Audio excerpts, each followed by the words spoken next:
You're good to go. All right, thank you very much, Mr. Black. Okay, I am going to call the first Committee of the Whole meeting to order. Today is March 3rd, 2026. It is 1:04 p.m. We've got 6 items on the agenda for today. In attendance, we've got various members from the administration, myself from City Council, as well as Councilman Vincent Polizzi and Councilman Jonah Milliken. So we're going to go ahead and get started then with item number 1, which is appointments to the Williamsport Water and Sanitary Authority. We've got Randy Allison is being appointed to a term commencing on the 5th of March 2026 and ending on the 3rd of January 2028, replacing Dr. Kent Trachty. And we've got Mr. William Henderson, who is being appointed to a term commencing on the 5th of March 2026 and ending on the 5th of January 2031. Ooh, wow, that's a ways away. So, Mayor, I'm going to let you go ahead and get us started on that. Sure, yes. Good afternoon, President Biter, members of council, and the administration. Thank you. First, I'll just start by saying thank you to Dr. Trachty and Johnny Meyer. They were longstanding members of the Water and Sewer Authorities and appreciate their time that they committed to the authorities there. And thank you to Mr. Henderson and former Councilman Randy Allison for stepping up and offering and being willing to volunteer their time to join. I don't believe Randy's here with us today, but Mr. Henderson is. Of course, you all are all familiar with Randy, but he came, UGI and had years of experience on that front. And of course, many, many, many years of experience on city council. I'm very familiar with water and sewer. And then Mr. Henderson brings a background as well, various professional responsibilities in finance of different things. And he's volunteers his time a lot now with the community in various capacities that he could talk about if he so chooses. And he reached out and he spoke with Mike Miller, and then I spoke with Mike Miller, and I met with Mr. Henderson as well. And he's willing to step up and join the Water and Sewer Authority boards. And I think given his background and his volunteerism in the community, felt like it was a good fit to bring forward for City Council's consideration. And of course, Mr. Henderson is here for direct questions that you all have for him. Thank you. Thank you very much, Mayor. I don't think any of us would have any questions for Mr. Allison, considering he's been around for as long as he has, and his involvement has been greatly appreciated. And it's very glad to see that we were able to drag him back, whether it be kicking and screaming or willingly, so quickly. Mr. Henderson, I will say this, I've known him personally now for a number of years. We were co-workers together over at Biters during my time there. And I have no questions for him, but if any members have any questions, they're gladly able to ask.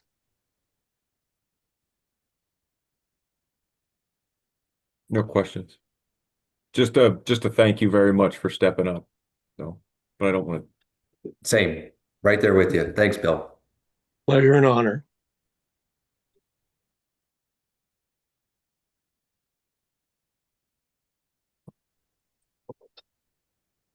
Get that squared away there. Sorry about that. So no questions for Mr. Henderson then? All right.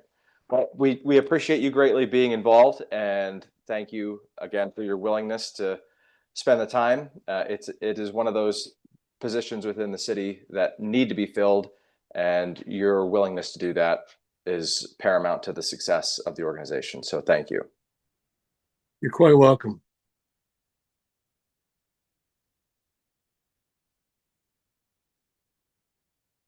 All right, seeing and hearing nothing else, then we'll go ahead and move to item number 2 on the agenda. This is an ordinance authorizing the release and satisfaction of certain mortgages held by the city in connection with home and CDGB programs funded low-income homeowners rehabilitation projects.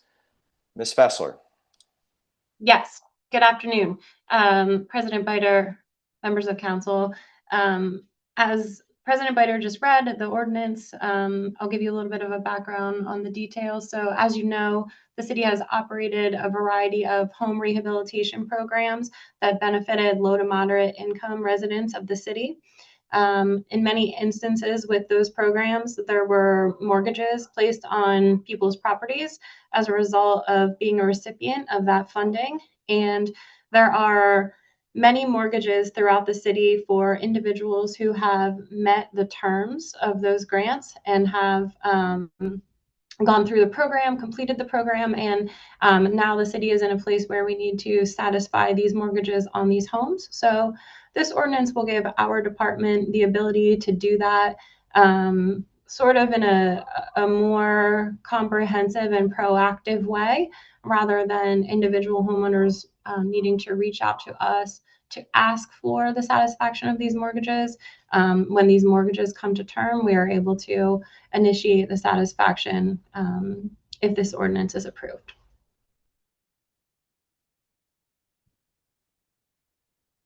Right. So what is the time frame that we're looking at for these mortgages as far as how far back are we going and dollar amount? So these mortgages go back as far as the records that our current administration has access to. Many of the mortgages were put on as 30-year deferred mortgages. So we've had some pop up that have potentially already been could have been satisfied 10 or 15 years ago, but that had just not sort of come to the attention of the homeowner that they needed to satisfy that mortgage to either get a home equity loan, potentially pass the property on to another family member, or to sell the property. So, I mean, we have records of mortgages going back into the 80s. And according to our records right now, we have 70 active mortgages. And what kind of dollar figure are we looking at in total? About 1.5 million. Okay. And do we keep this on our books in any particular place as an open line? How is that done, and how will that affect us going forward? Budgetary purposes, things like that. It will not affect us. It is not budgeted in any way with the city's general fund. It's just maintained in our department records. So none of these loans were being paid back to the general fund in any way, shape, or form. Are there any other questions from members of council regarding the mortgages? Not at this time.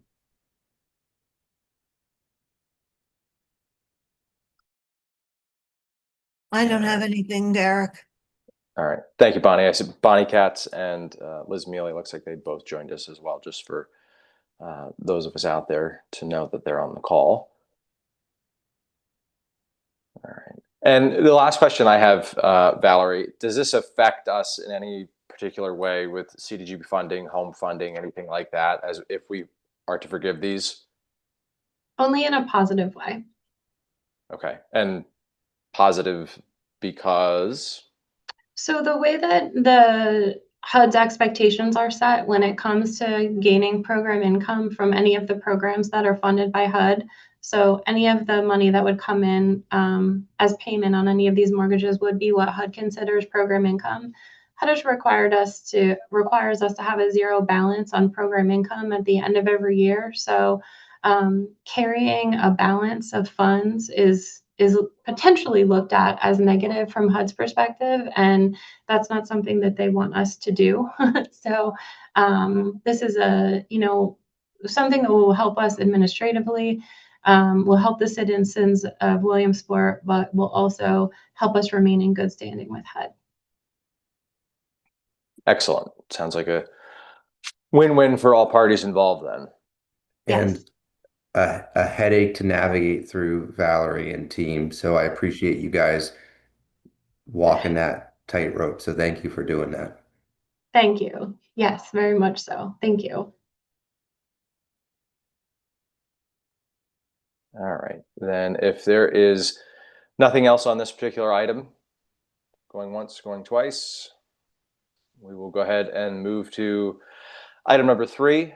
Item number 3 is a resolution authorizing an agreement between the City of Williamsport and the Williamsport Area Little League. This is something that we've done for the past couple of years now, but wanted to keep it on the agenda simply because A few years ago, we did spend a decent amount of ARPA funds to get the Brandon Park ball fields up to snuff, so to speak, so we could have a location inside the city for Williamsport Area Little League to be playing baseball and softball. So, Mayor? Yep. Thanks again. As President Biter said, this is an annual thing for us here that we bring before City Council. It's just the lease agreement with Williamsport Area Little League, or WAL, to utilize those fields, as he noted. It's exciting actually to see baseball back there again, in conjunction also with the Lycoming College brand new field. So lots happening in Brandon Park. So this is just that annual lease agreement. Nothing at all has changed whatsoever. It's still for the T-ball and Little League and baseball and softball. So other than that, it's just a standard yearly agreement. The only question that I have regarding this is maintenance of the fields. Is that something that Wall will continue to do in that agreement this year? They're going to mow, they're going to weed whack, take care of all that. And then that little kind of no man's land between the Williamsport fields and the Lycoming College field. Is that going to be Wall's responsibility or the city's responsibility? Yeah, usually Wall handles that. Sometimes Scott Livermore and folks will go out and help out a little bit, but generally Wall and Lycoming College, they handle everything. Okay, excellent. All right. Good to see there's no major changes there. That league, I'm very involved with that league. All three of my daughters play in it, and I've volunteered in that league for the past 5 years now. And they've got over 350 kids, almost 400, that sign up for it. So it's a great asset in the community. And if you need me anytime this spring, I'll be at that field. Yeah. Yeah, we're working. I was just talking to them the other day about opening day and trying to figure out logistics, because that's a lot of people, as you said. Yes. Which means a lot of cars. And so working with you all in Wall and our streets and parks on logistics for that morning of opening day. So, but it's great. It's a good problem to have. A lot of people, Yep. a lot of kids. So it'll be a good opening day, as always. Excellent. Are there any questions then from other members of council regarding this item? Eric, I do. Yes, Bonnie. I don't know who would answer this. How is the flooding that we've had experiences in the past? Is that under control at this point, or are we still working on that? No, the fields are actually very nice. There was a small little area out, I believe, Eric, in left center of the baseball field. But they put some stuff down last spring or early summer, whenever it was. And I think that pretty much has taken care of it. But the previous issues we had there with all the water on the field has really been mitigated. I'm happy to hear that, because it was an area of the park that really didn't look good. Yeah, no, it looks great now. Thank you. Thank you, Mayor. Mhm. All right, and we will go ahead and move to item number 4 on the agenda. This is a resolution approving a letter of understanding between the city and PA Department of Community and Economic Development. Mayor Slaughter? Yes, good afternoon once again. So this is part of the technical assistance program through DCED, or the State Department of Community Economic and Development. We were fortunate of one of just a handful of communities to be selected for this program, where DCED offers a planner free of cost to the city to assist us in our Community and Economic Development Office on a project. We were selected, and they've been working. Her name is Rachel Hobbs. That's who's going to join us from DCD. She's unable to be here today, but she will be here in person Thursday evening. And so basically from now until I think November-ish, correct me if I'm wrong, Valerie and Scott, she'll be with us working on the project, providing technical assistance and literally partnering and working alongside of us for free, which is great, and helping bring, projects to fruition. So Valerie and Scott have been working alongside of her as well. She's going to give you an overview from DCED's side of things, but basically, working on our comprehensive plan for us in the city, and what our community economic development. We have a lot of irons in the fire right now, but this is one of them, and it's very exciting to get this free. I mean, this is I don't think we can underscore that enough. This is free assistance from the state that they're giving us here. And I don't know, Valerie and Scott, feel free to jump in and add any on your end, but we're really excited to work with DCED on this. And of course, we have a long-standing relationship with them, and they see the, all the projects that are happening and have happened. So I think that helped us when they were, looking at communities to partner with for this opportunity. So Valerie, Scott, feel free to jump in and add anything.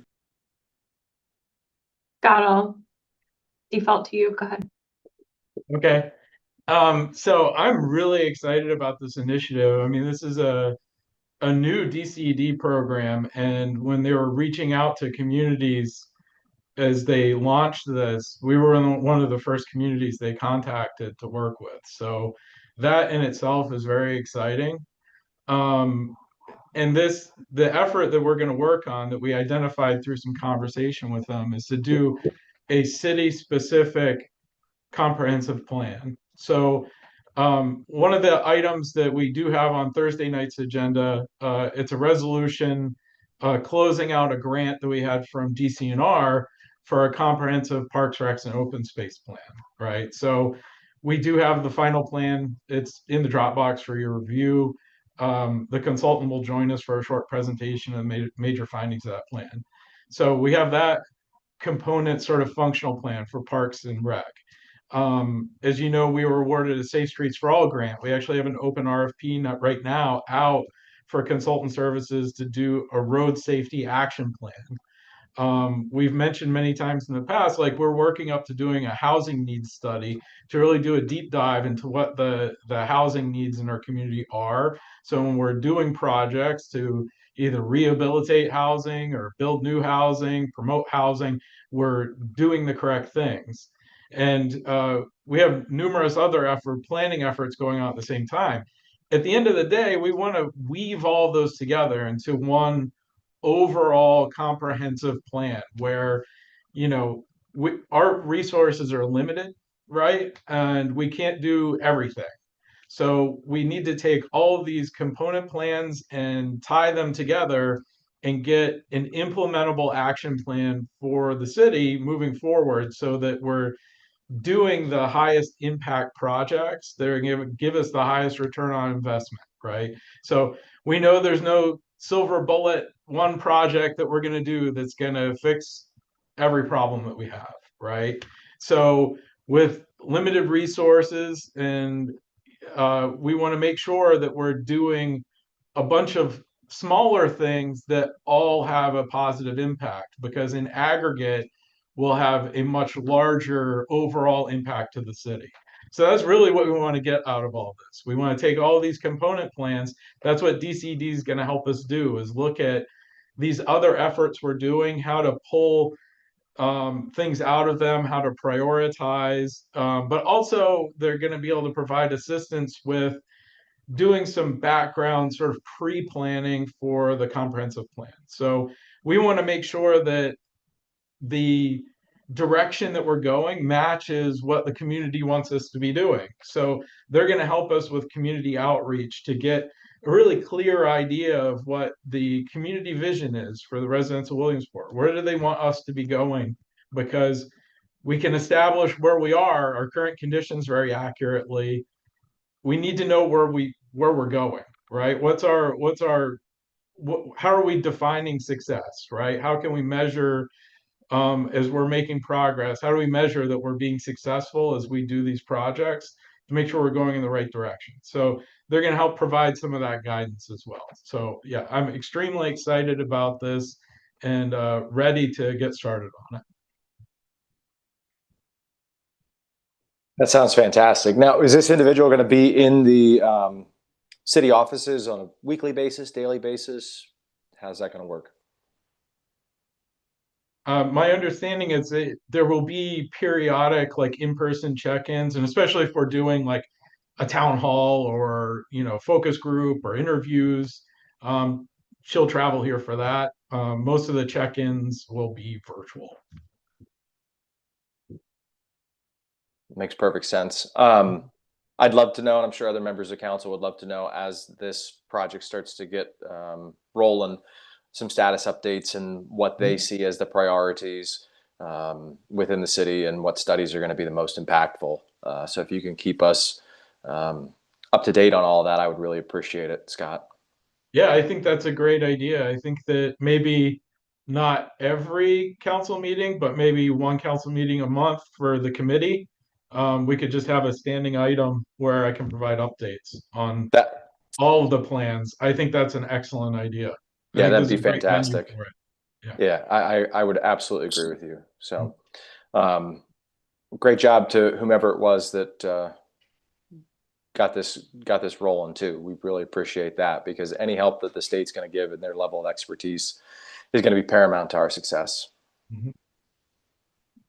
Any questions then from other members of council? So what, thanks, Eric. So what kind of time commitment is this on the part of the state, Scott? And what kind of time commitment are we anticipating to assist this person from the city? This person's not full-time, obviously, working on city materials for the next couple of months, correct? Correct. Yeah, Okay. it's specific to the pre-planning work for a comprehensive plan. So, Okay. I think let's see, I'm looking at the proposal they gave us to see if it, Yeah, I had a bit of a look at it, but yeah. not super in depth.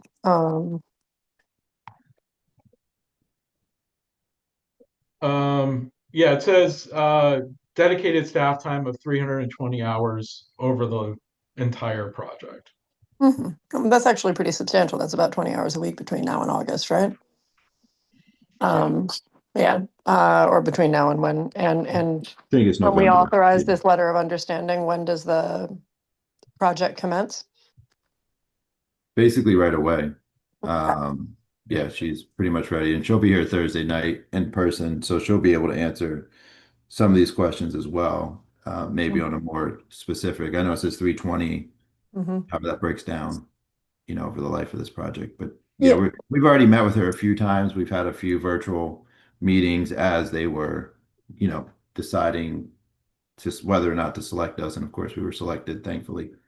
And so they're aware of the project, they're aware of what we want to do, and now we're ready to. Yeah.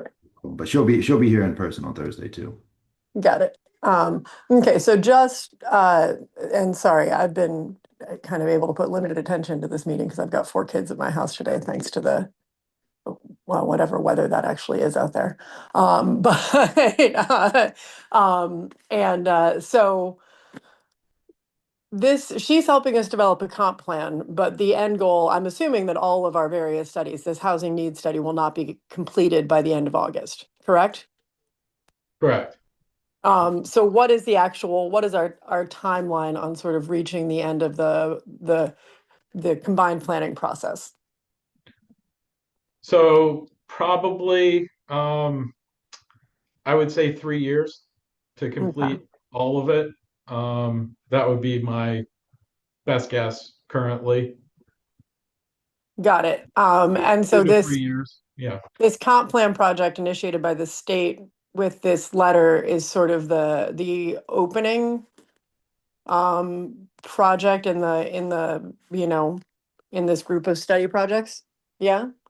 Yeah, well, it's going to be pre-planning for a comprehensive plan. Got So we're going to Okay. get some guidance and some groundwork level public outreach for a comp plan. So we're not going to get the deliverable from this is not going to be a comprehensive Comp plan. I It's thought gonna- that seemed rather quick. Yeah. It's going to be, yeah.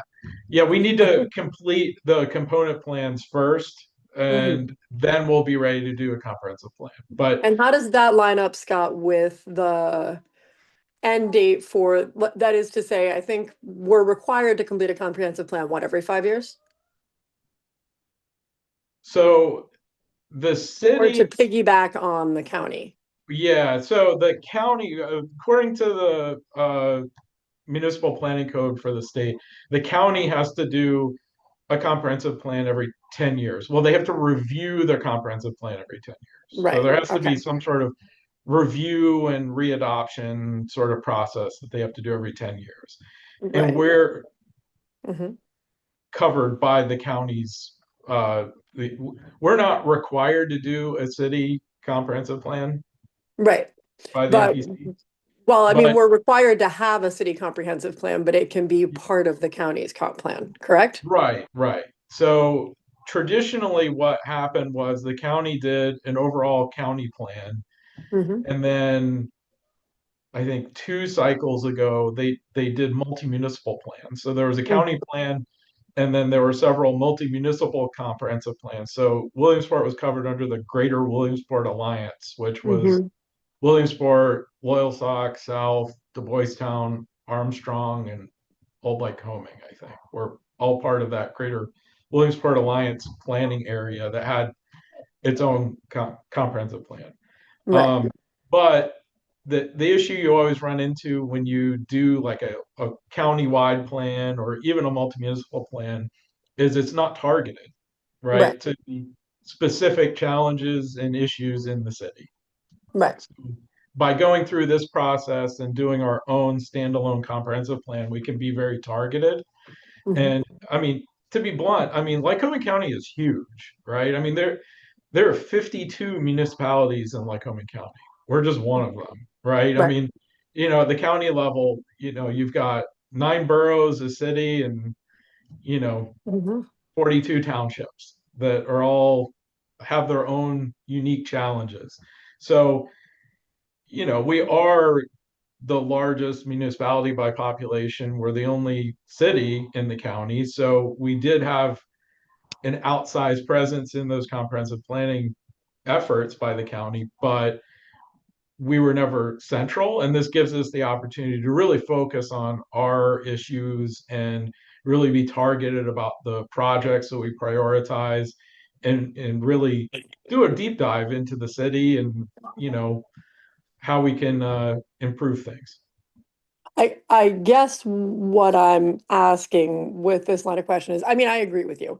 Having been a really limited part of a couple of the comprehensive plan processes in the county, I never felt as though maybe the city had a lot of determination capability there. Do you know what I mean? And I do think that our own separate comprehensive plan will be useful, especially, of course, if we can accomplish some of it without spending without, yeah, spending city money. But I think the other question that I have is, when would the county need to renew its comp plan? I'm The remembering that last process as being more than 5 years ago, but I Well, they could be need wrong. to, yeah, it would be next, let's see, they need to do it by 2028. Okay. I think it's spring of 2028. But Got it. So the our other thing that this will yeah, do for us in a pinch is that we would continue to have a comprehensive plan if somehow the county's 10-year review did not happen. Is that yeah, true? Okay. yes, exactly. Yeah. All right. Which seems like it would be in our best interest, and so we would continue to meet our obligations there, if that was an obligation that for some reason wasn't met by the county.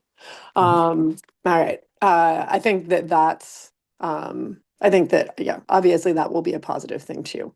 The only thing that I want to be sure of, I guess, as somebody who both thinks that planning is exceptionally important and something that we haven't done enough of in Williamsport in some ways in the last couple of decades, but also who thinks that action is an important component.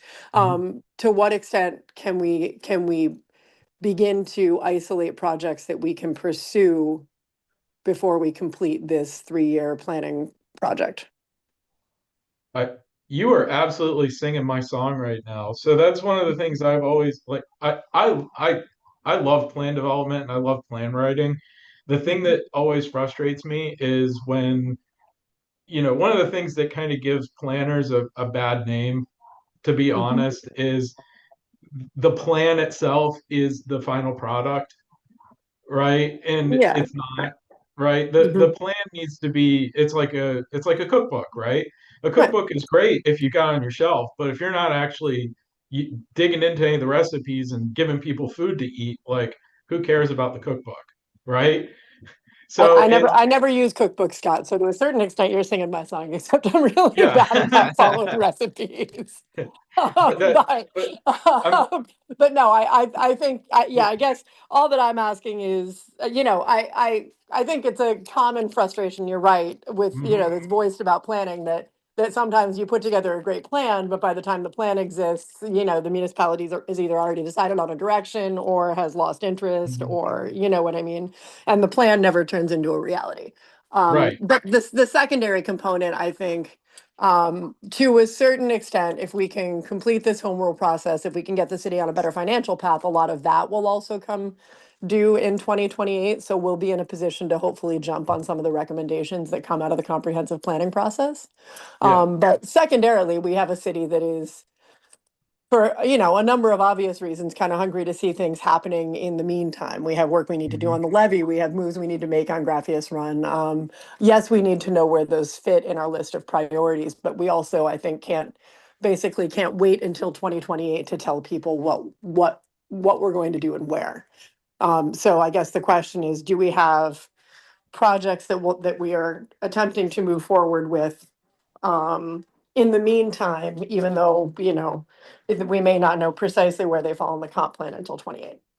To give you a each- short and concise answer, Liz, in Melanie's absence with her maternity leave, I've been managing the grants, and at a quick glance, we have 39 active grant Right. projects that we're currently implementing. So I think that we're fortunate enough that we have enough of a vision and have enough things in the city that we know, Green Lake Yeah. Go, multimodal, all those things. The Baller Project, The park, levy's out to bid right now. levies, CDBG projects, bike lanes, Youngs. Awesome. So, And I think that's why- we're not intending to stop pursuing grant funding or anything like that while we let this project progress, right? No. Good. No. And I no, think no. that's why DCD selected us, because we've Yeah. been able to get a We got a lot of irons in the fire already. Yeah. It was, and Yeah, we got a so- lot of money from them over the years that they've seen us complete projects. So I think they're saying, hey, we'll give you some assistance. We know we've given you money before, you've got projects completed. It only makes sense to continue to work with you all. Right, awesome. Yeah, no, I mean, DCD has done a lot of really great things for the city, and I think that this is an incredibly positive thing, and especially because it feels as though there might be a little bit of a planning vacuum right now, in the region. I think that this will be an excellent thing to keep the city moving forward and on the right track. But I'm excited to hear that we will continue pursuing smaller projects within the city while we're completing the larger planning effort. All right. And sorry, guys, I will review the documentation more thoroughly before Thursday, but I am excited to hear that DCED is partnering with us to help us put it together, because I think that will also benefit. Well, obviously, we can use all the financial help we can get right now, so. Thank you all for for the information. Right. Very good, Scott, Valerie, Mayor. Excited to see how this goes over the next couple of meetings and get the updates on it. The next item on the agenda then is item number 5. This is the big one for this particular meeting, obviously with the change of Gary Narr retiring. We've got a resolution authorizing agreement between the city and Barry Isett. Mayor Slaughter. Yes, good afternoon once again. So, as you noted, Gary Narr did retire at the beginning of February. He was our zoning enforcement officer. The job is posted. We are accepting applications currently. In the meantime, of course, we have to, the work continues on. And so we do need to fill that void for permits and things of those natures, things along those lines until the position's filled. So we do have an agreement with Barry Isett related to BCO and Glenn, and he's been doing a great job. And so we connect with them to see if they could fill the zoning need here until we're able to hire someone, and they can. And so this is what that is, the contract with Barry Isett. In the meantime, here in the interim, while we have the position posted and conduct interviews and all of that. So So that's this resolution before you. Right. The question that I have regarding this, and then I'll open it to other members, is with the zoning and hearing board itself, how will that work when things come before them without having somebody like Gary Nard to make those presentations? Well, it would be this. So Phil will be the main one that we're going to be working Okay. with. So he's a zoning officer. He'll be the one to represent us at the zoning hearing board. He'll do all the review, the plan reviews, permit reviews. He is a zoning officer. They sent the packet, so they had a nice spiral bound packet for all council to take a look at. He has all the certifications, credentials, etc. So he'll be able to serve on behalf of the city. And will he be making those presentations at council meetings and committee meetings? Mm-hmm. Okay. Yep. Anytime it's needed. Yep. He'll be here. He'll be in person. If needed in person, virtual, whatever. But yes, he's available. Okay. Excellent. Then are there any questions then from other members of council regarding this? If you don't, anybody else? Sorry, I'm not trying to. Go right ahead. Go ahead, Liz. I guess my question is, it seems to me that we're going to need to take a look at a longer term plan for the codes department. And that, I mean, I understand that we need a Band-Aid here right now since Gary's retired. And I'm glad that we've found one, but I'm not exactly sure where we're going here, but having who, for instance, is in charge of actually physically directing the codes officers who are in the codes office and going out and doing inspections right now? Yep. Right now is Chief Hare. Okay. All right. And how are we looking at handling that? We're looking at that as a permanent change? That's up in the air right now. So Councilman Pelizzi and I are actually working alongside our solicitor related to codes. And you'll probably get Councilman Pelizzi, correct me if I'm wrong, but we'll probably be giving you an executive session here soon to update you on that. But we have filed some things with the State Labor Relations Board as we look at and discuss and explore a long-term solution. Okay. Got it. And so this engagement with Barry Isaac currently is basically until we need to terminate the agreement? Exactly, yeah. Okay. And then we will be looking at, because I guess what it seems like to me in the long term is that we should probably be RFPing these services and perhaps a greater range of services. But, obviously we need to look at that a little bit harder. I just feel as though we've been sitting on some issues and codes that we've discussed periodically in public, and that we need Yep. to try to resolve that sooner rather than later. We're all Completely under that agree. impression. Okay. And I all right. think that the first step in that was the Labor Relations Board. So we are, that's the first step in this process. And, Councilman Pelizzi and I are working on that very diligently. And I think that will lead then to conversations on what the long term, what that looks like long term. And I do agree with you that, we need to look at that and see what it is long term. Completely agree, actually. Got it. We knew that Gary was going to retire and we can kind of see it coming. So I'm just trying to make sure that the fact that we haven't made a firm plan for it yet doesn't mean that there isn't something in the works. Okay, good. That's good to hear. All right. Sounds good. Thanks, Derek. Mm-hmm. Any other questions from members of council?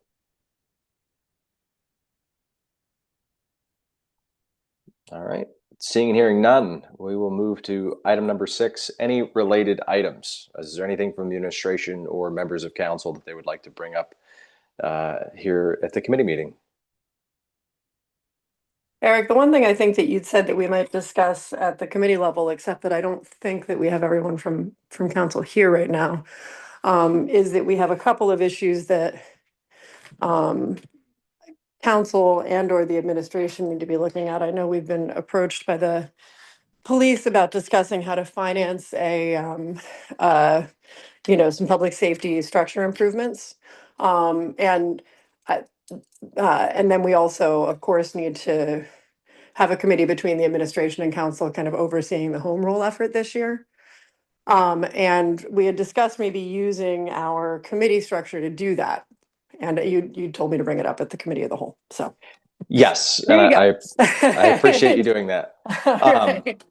Just for everybody to be on the same page with that, what I would like to do with those, specifically home rule, we'll pick on that one since that's the biggie and the one that will have the most impact long term.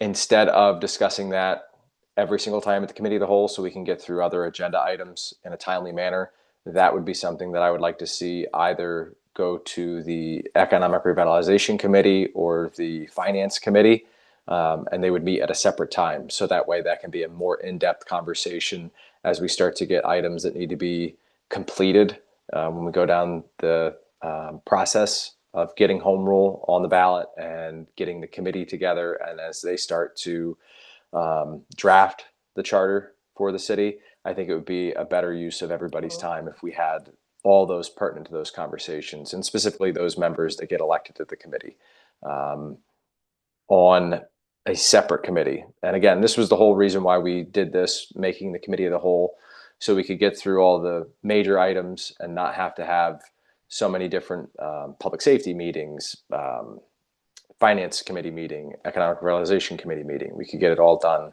in one sitting and then move those more in-depth items to those appropriate committees.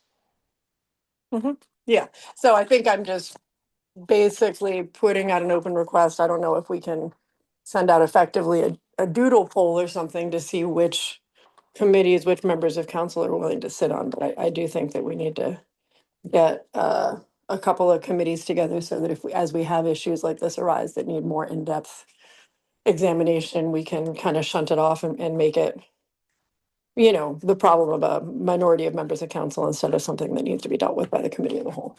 Yep. I've gotten some feedback from other members, so we can go over that Thursday evening. Either I'll say after the meeting, because All right. that'll be the best time to do it. All right. Sounds great. Anything else then from other members or yourself, Liz? No, I don't think I have anything else. I just, we've been dealing with trying to get signatures for the home rule slate this week, and just thinking that it would be nice to have a formal committee to kind of send this through sooner rather than later with city council so that we can start organizing home rule related events before May. Thanks, Eric. Yeah, absolutely. I would guess that we could have that done so that committee could meet in 2 weeks. Awesome. Thanks. Absolutely. If there is nothing else then on the agenda, or excuse me, to bring up for the agenda, then we have reached a conclusion. So I will see everybody then on Thursday evening. Sounds great, Eric. Thank you. You're very welcome. Everybody have a great rest of your day. Take care all.